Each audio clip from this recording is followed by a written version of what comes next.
I swear to goodness, these turtles all have death wishes trying to cross these highways. Holy cow. There you go, buddy. Stay off the highway. Holy.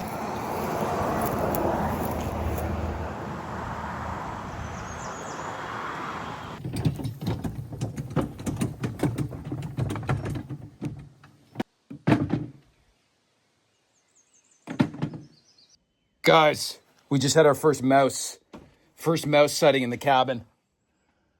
I saw a little bit sunlight back where Clovis's crate is, and I went back there to pull it out. And there was sunlight coming through, and I'm like, I thought I put the oakum back over there. And I was like, I pulled out his crate, and then all of a sudden I see there's a mouse in the corner scurrying around. Look at that. That was not Clovis. That was the mice. A mouse pulled out the oakum and got into the cabin. Those tricky little mice, I think that our critter barrier at the base of the cabin is still holding up really well, but I think what we're gonna have to do is we're gonna have to put, I've been meaning to put baseboards along the bottom, between the floor and the bottom log, because that'll seal it up mechanically. Because I also didn't put the chinking, right? I didn't put the synthetic chinking around that very bottom log. Okay, I just pulled out the spray foam, the big gap spray foam, put a line all the way in. But I think we're gonna have to install the baseboards to mechanically seal that up. You see all the other layers have the foam backer rod and the fully dried, what is it called? Chinking material.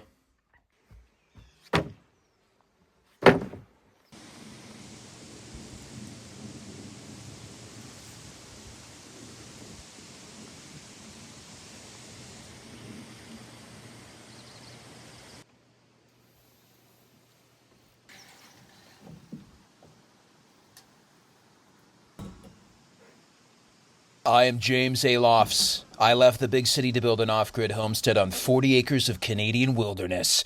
This area of Ontario has giant ridgelines, deep valleys, and pure rivers. Black bears, gray wolves, mountain lions, moose, and many forest spirits share the land. I started in November 2023. Starting with a modest 12 by 16 foot guest cabin, my goal is to build such a glorious homestead that I attract a magnificent wife, have several military-grade babies, and raise our Swiss mountain dog, Clovis. Welcome to Wild Homestead.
He's actually an American toad. There's only 2 species of toad in Ontario. I believe it's the Fowler's toad and the American toad. They look very similar. Lots of toads around here. We'll put him beneath King Henry V. Over here. There you go, buddy.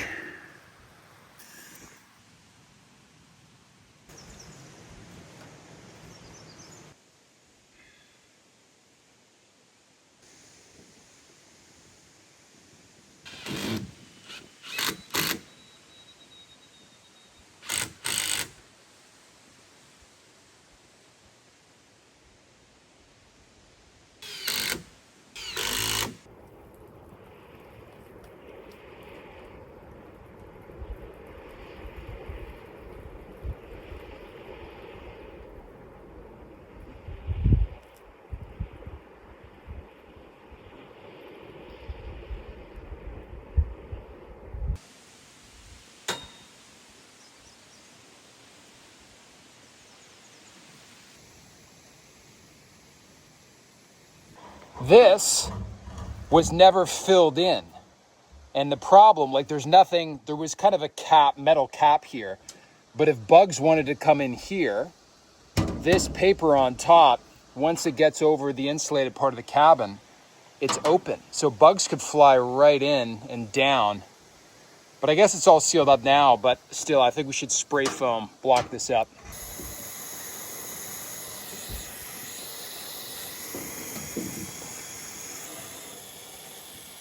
These are the two by 10s left over, excess from Musashi's fire shed construction.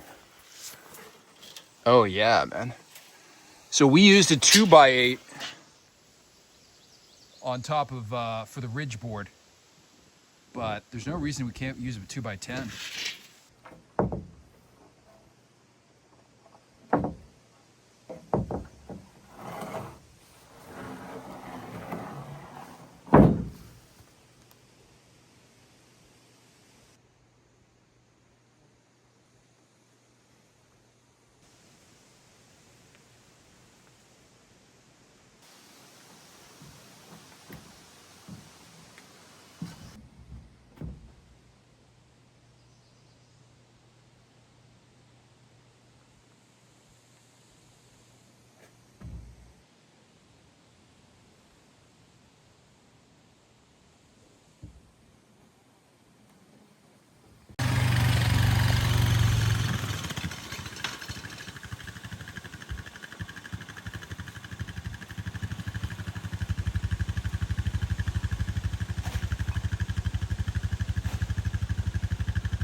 Ah, well.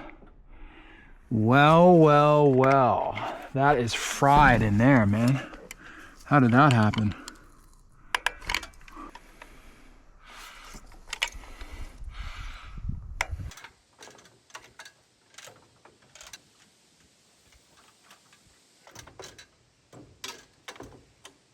Where's that hole? I think it's here. I think that's the hole that we can see from my bed inside, I'm pretty sure.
Oh, heck yeah.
This is a spot for a cabin. I remember sitting right here.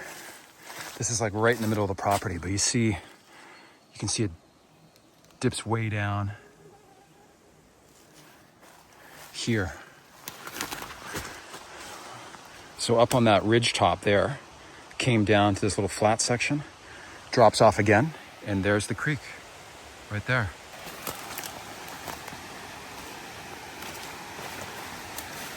There's the big island where the river flows on either side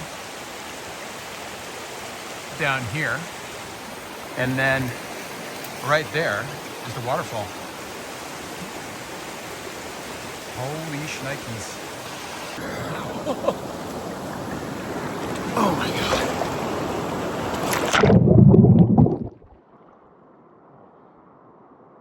Oh, that's nice. Oh, that's nice.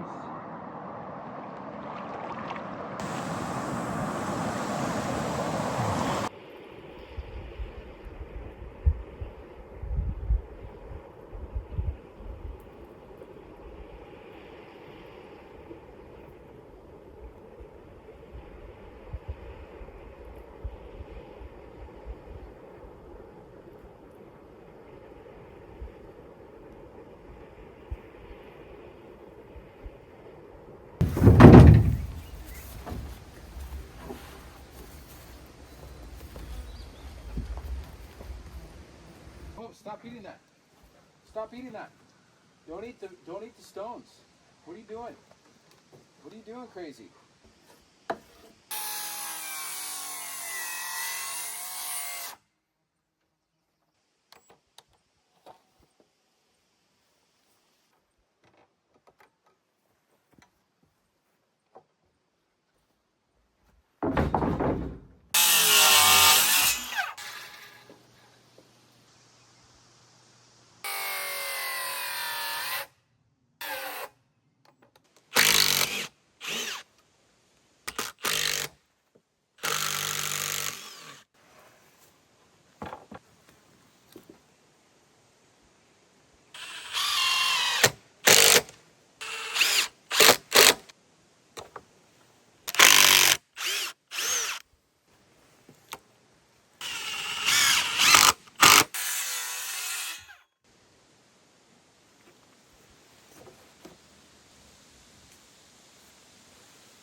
Oh, crud.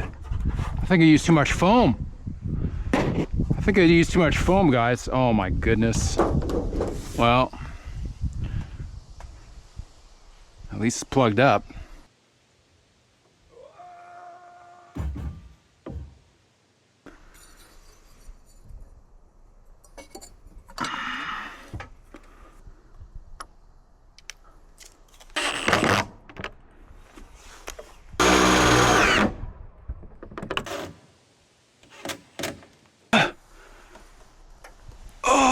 Isn't it? Oh, there we go.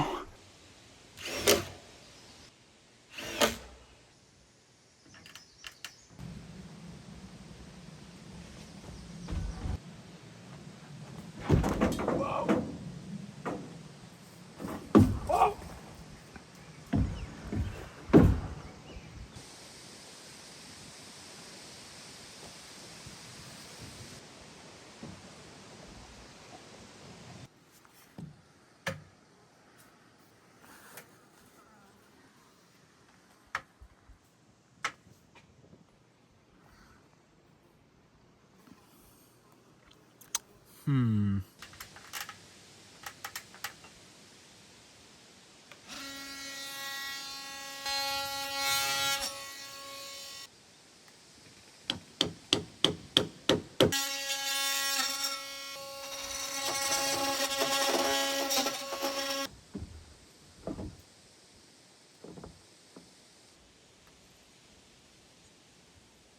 Well, folks, after checking out the first rafter, it's lining up pretty good. The only problem is that because these beams are square and then the other eaves beam and ridge beam is round, we're having to notch out of these beams. And I'm wondering if we slide this top plate to the edge here and then we triple up the ridge plate up there, right? We just put a 2x8 on each side.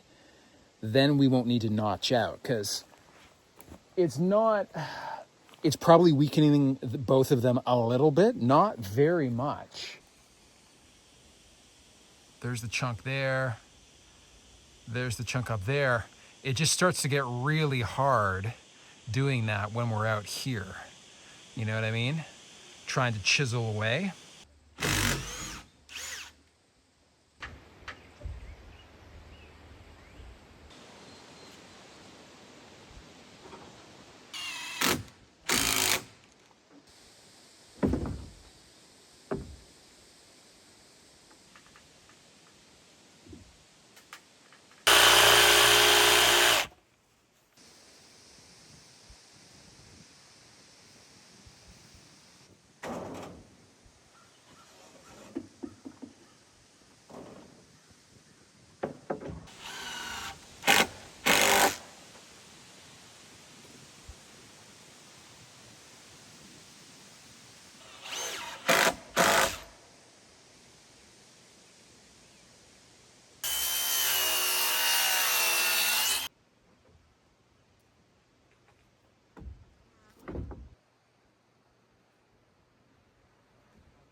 Whoa.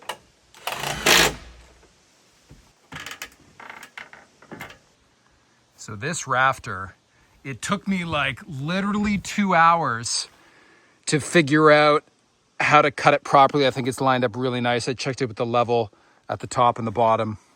I think it's pretty much perfect, but I ended up making a mistake on the first rafter. And I think it's okay. We've got the hurricane tie in here. We won't be able to use these big beefy hurricane ties, but I think both are to code because we made a wrong cut by an inch here. I think I might put one of these on the inside just to make sure it's this one is okay. Okay.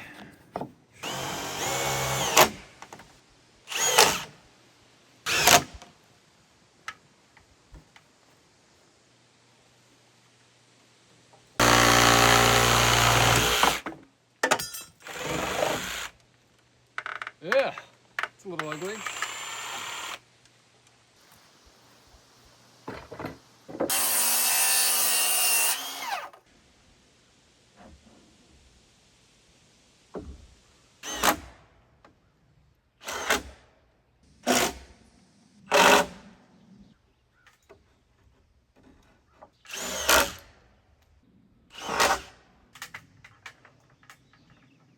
Oh, good boy.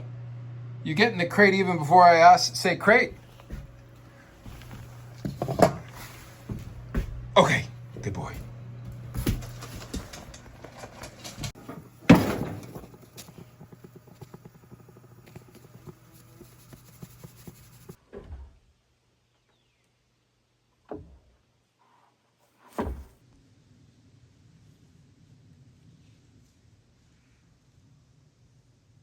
What are you doing, crazy man?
Clovis, don't be weird. Holy crap. Oh, this is sketchy. Don't do this. Oh.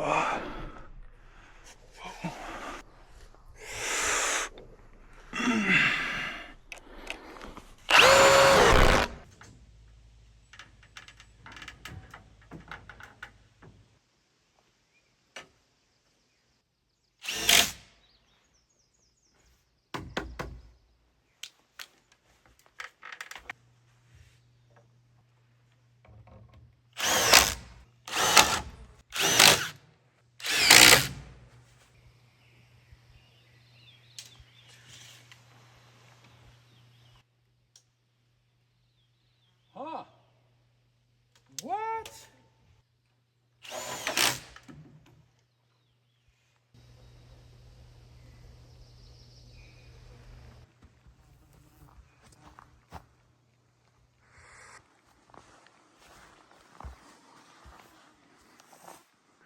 Oh, okay, I see it now. So it's about I think 22 inches of space right here, and then at the top it's also spaced 22 inches.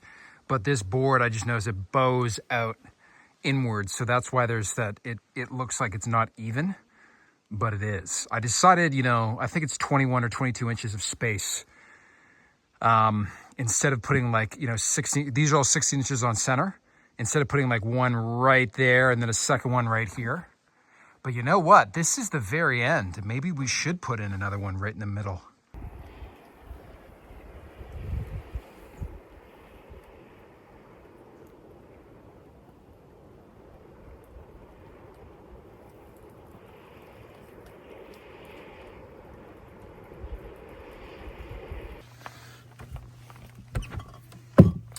Oh, yeah.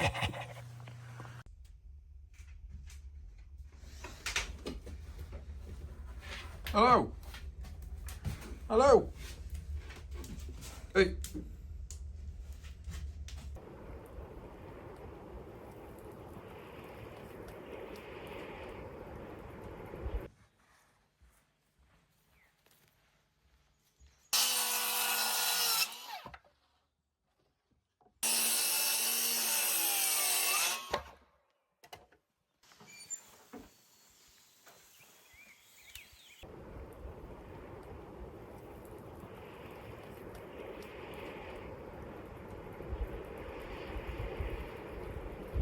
Sausage in the morning, sausage in the evening, sausage at supper time.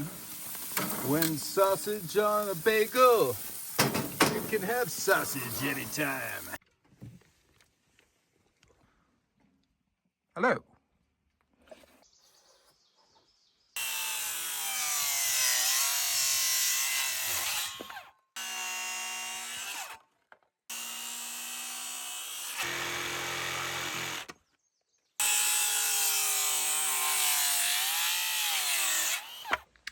Last week talked about Beowulf. There's an equally crazy story, and it's a book called Das Nibelungenlied, which means the lay or the saga of the Nibelungs. And it was essentially a real life story happening in the 5th century, right around the fall of the Roman Empire, involving Attila the Hun, the Burgundians, the Merovingians. So this is like Clovis, also Gundobad's sister and Clovis's wife, Clotilda. And this is a story that was written down probably in the 1200s, much later on, 600 years later, but it was probably extant in a verbal form, in an oral story. This is kind of like a revenge and romance thriller. As you're reading it, you're like, this is real. Like, the bones of this story, maybe not every detail, are real. It's absolutely crazy. It involves the hero Siegfried. There is a warrior queen named Brunhild. There is a guy named King Etzel, who is almost certainly the real life Attila the Hun. And what's crazy, I don't want to give away too much of the story, but there's this giant wedding scene. And Attila, or King Etzel in the story, is getting married to this woman who I believe is a Burgundian princess, just like Clotilda. But in real life, Attila, right as he dies, he's getting married to a Germanic woman named Hildiko. And his death, by some historians, is blamed, some sources blamed on Hildiko. Did she murder him? Did she poison him? We don't know.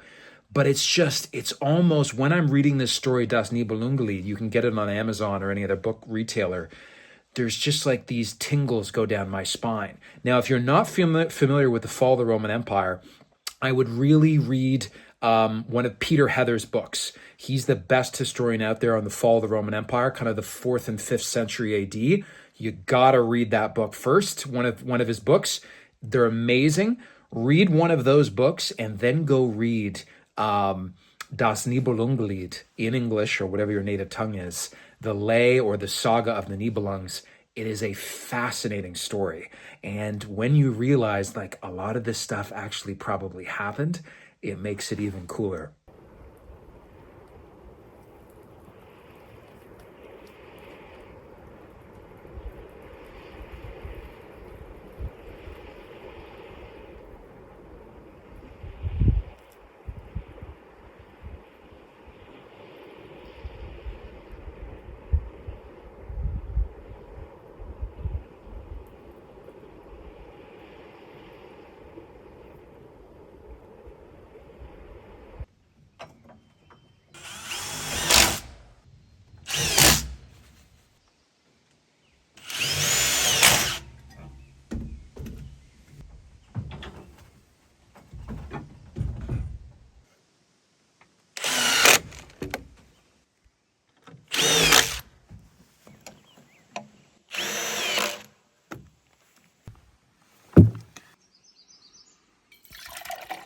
Oh yeah.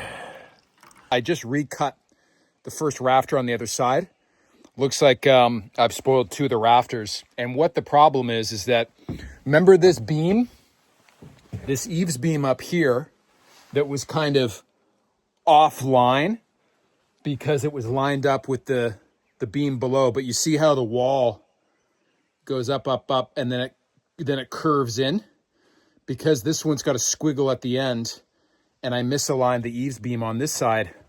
What that led to in the construction of the original roof was these gaps in the bird's mouth cuts on the rafters of about 1 inch, I would say. Rafters on the other side, the bird mouths are perfectly snug. So how that eventually manifested itself, you see the gap, the 1 inch gap on the bird's mouths on this side, right there.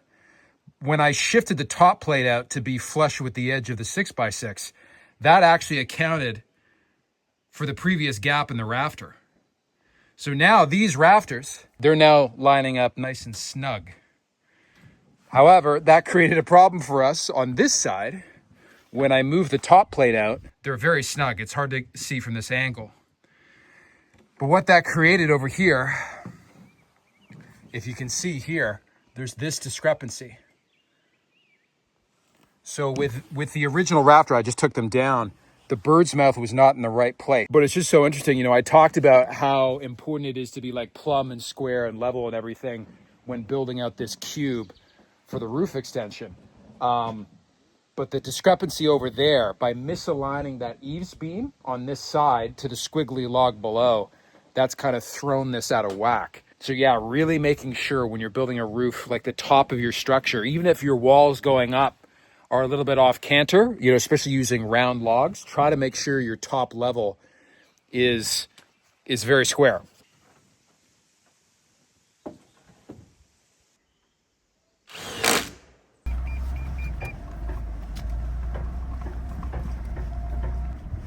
Oh, oak tree. Thor's red oak.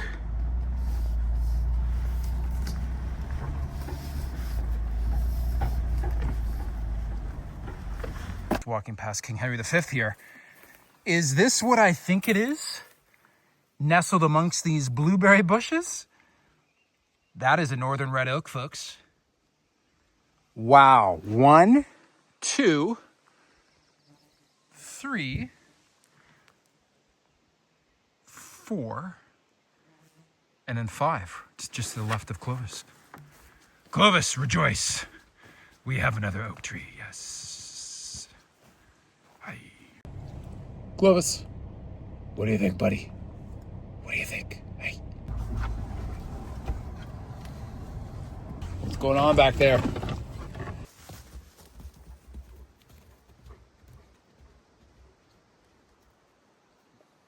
Hey, what are you doing?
I'm glad I put these brackets on here.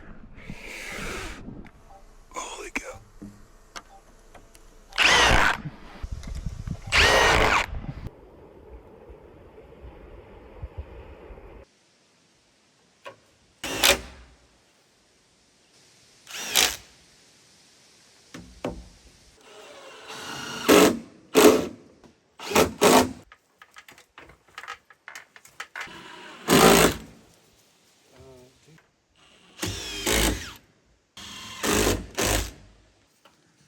Oh, are you hungry? That's the hungry face. Yeah, it's 6 o'clock.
Hello. Good morning. Oh, hi. Hi. Oh.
Can't have sausages all the time, folks.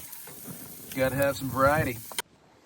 Choose, guys, before I put up the last panel here, I remember when I was building the original roof, putting the sheathing up, the plywood sheathing on top of the rafters. And what I was doing is trying to make it as economical as possible. I was cutting little tiny panels, you know, using every inch of sheathing of plywood.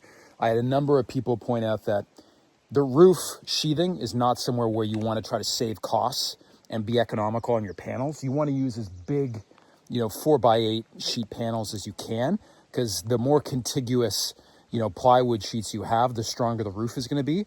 So if you do have more excess, you kind of waste than usual, that's not a bad thing. You want your roof to be as strong as possible. I would also note that working with 3/4 inch plywood is very hard. You saw me trying to lift up that piece a little while ago. Check your area, you know, check the physics of what kind of snow you're dealing with, et cetera, because working with 1/2 inch plywood, you know, just checking ChatGPT and Google when I was doing the original roof, 1/2 inch is, I think, the most commonly used sheathing for roofs. 3/4 inch is what they use, I guess, when you need heavy duty stuff.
Ah, watermelon, the sweet nectar of the gods. Well, folks, we've got the first half of the roof well on its way.